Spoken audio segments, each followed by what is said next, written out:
So in this video, this is a continuation of chapter 3.2. I'm going to show you how to graph polynomial functions. So basically the book wants you to graph this by hand, but I'm not going to put you through this torture. So I'm going to show you how to do it on this calculator, online graphing calculator. So basically these are the steps. You're going to use the leading coefficient test to determine the graph's end behavior.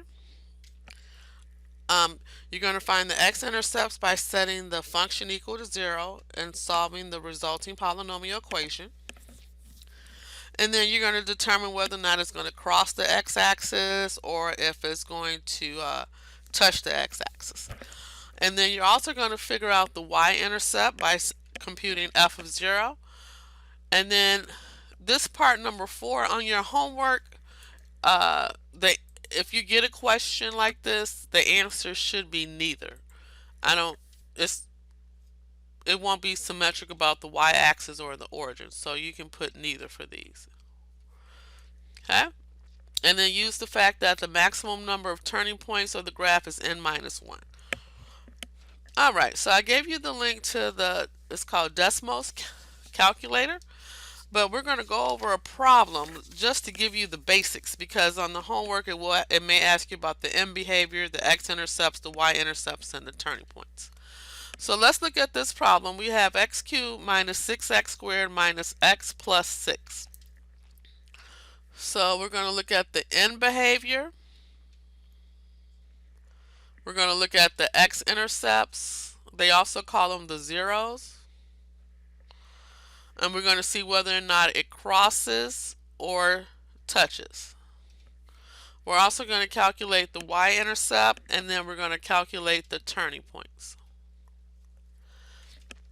Alright, so in this problem, the leading term is x cubed. So we're going to look at the end behavior first. So the end behavior will be 1x cubed. The exponent is odd, and this number is positive. So that means it falls left, rises right.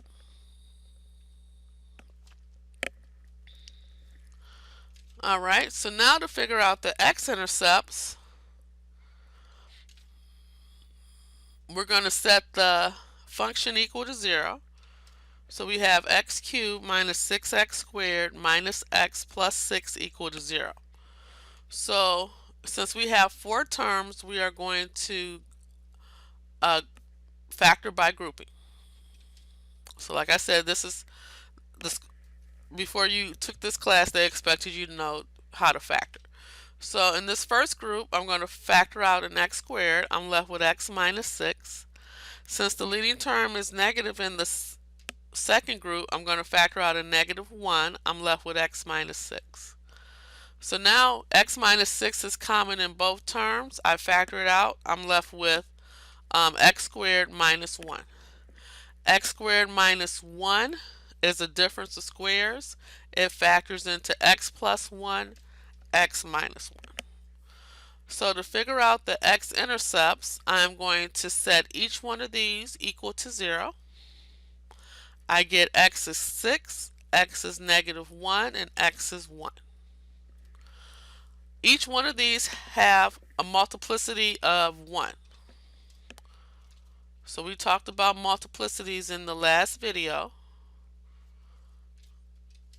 Because if you look, these all have an exponent of 1. You just don't see the 1. So that means this is these x-intercepts, you're going to cross the x-axis at these x-intercepts. You're not going to touch it. You're going to cross it. So it crosses the x-axis at 6, negative 1, and 1. Next, we're going to calculate the y-intercept. We're going to calculate f of 0. So that means whenever we see a 0, whenever we see an x, we're going to plug in a 0. So in this case, the y-intercept is 6. So it's going to cross y-axis at 6. And then lastly, we're going to talk about turning points. Your highest exponent here is 3. So if we take n minus 1, which is 3 minus 1, we get 2. So we have 2 turning points. Okay? So I'm going to show you how to do this on the calculator, on this graphing tool. And you're going to have to type in the function. So what we're going to do is we're going to hit X, and then you're going to, when you do an exponent, you have to use the caret key. The caret key is the little symbol above the number 6 on your keyboard.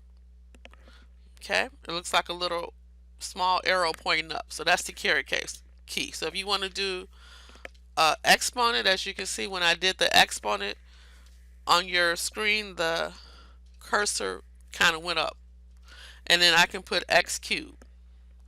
Now I'm going to take my mouse and go back down because I don't want the rest of it to be an exponent.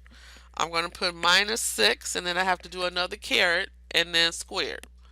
Take your mouse and come back down, and then you're going to do minus x plus 6. Okay, so as you can see here, your graph populates. Let me try to spread it out some. So if you look, everything that I said, everything that we calculated is on this graph.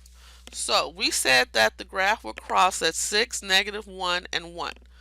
If you follow my mouse, I have it in yellow. We have -1, 0 here.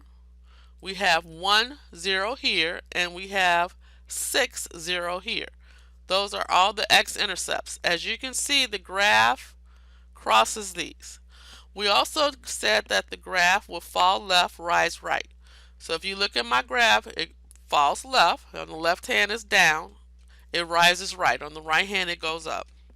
We also said that the y-intercept will be at 6. So if you look at here, this is the y-intercept, 0, 6. This is the y-axis. Okay, and we also said that it will have 2 turning points. So the turning points, if I can't scroll down on here, but anyway, turning points mean where does the graph go up and then come down. So if you look, it goes up and down here. It peaks at 6, and then it goes down and it comes back up. I can't show the bottom part. I can't unless I change the graph, but the screen of the graph, but I can't do that. So, well, let me see. Oh, there we go. If you can see it. It's really narrow now, but as you can see, it goes up, goes down, and comes back up. All right, I'm just taking my mouse and doing that. All right. Oh, yikes. Let me go back. All right, so that's the graph. And that is how you will do it on your assignment. So on your assignment, it's going to ask you to graph it, and I think it probably ask you to match it up to a graph. Just go ahead and type the equation, the polynomial function, into this calculator, and then the graph will come up. I don't want you to go through calculating all that stuff and trying to figure out how it would look. Just go ahead and type it in, and your graph will come up, and you compare it to whatever multiple choice answer there is. All right, so let's look at another problem. I'm trying to see if I can erase this. I wonder if it'll get me back to my screen.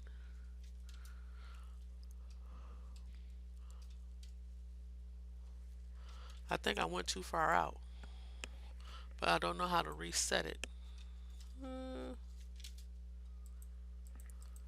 Let's see if I do it like this. Okay, there we go.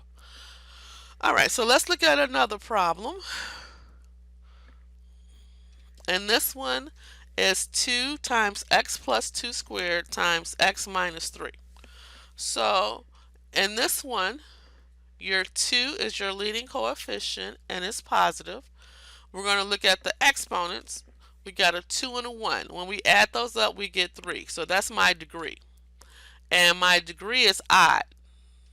Okay, so when we have an odd degree or an odd exponent and your leading coefficient is positive, it falls left, rises right.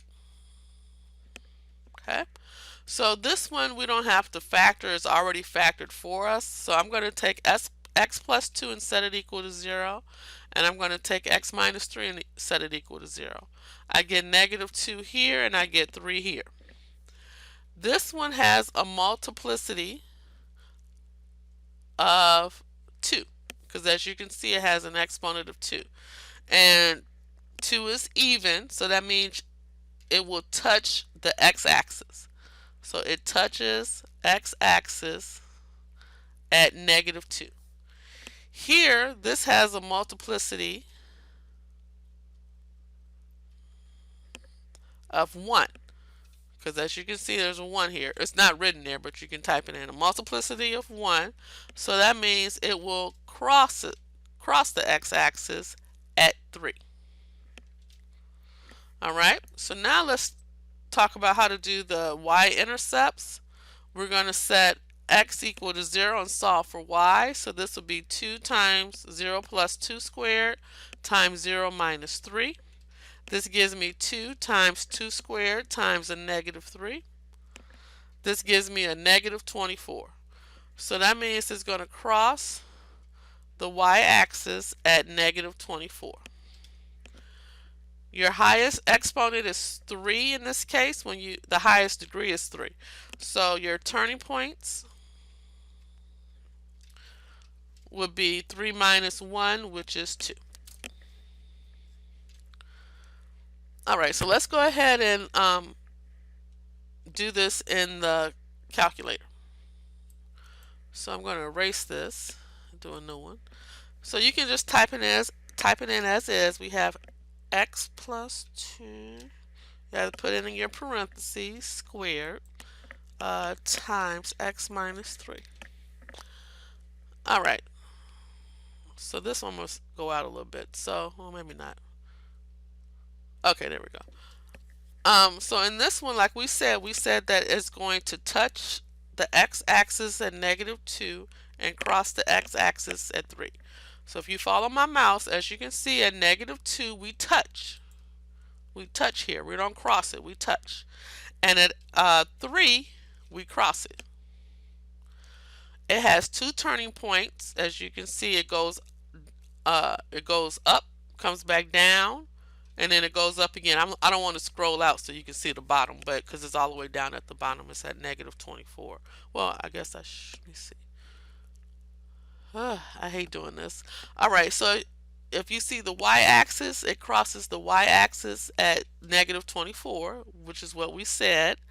And we also said that it falls left, rises right. So if you look at to the left, it falls. If you look at the right, it rises up. So you can use your mouse to scroll in and out to see the entire graph, but this is how it would look. Okay, so if we go back to here, I actually put the graphs here on your paper, and you can mark these points down on your paper. So this is the first graph that we did on the calculator, and this is the second graph, so that you get a better visual of where the graph touches, where it crosses, and the intercepts. Okay, that's the end of this video.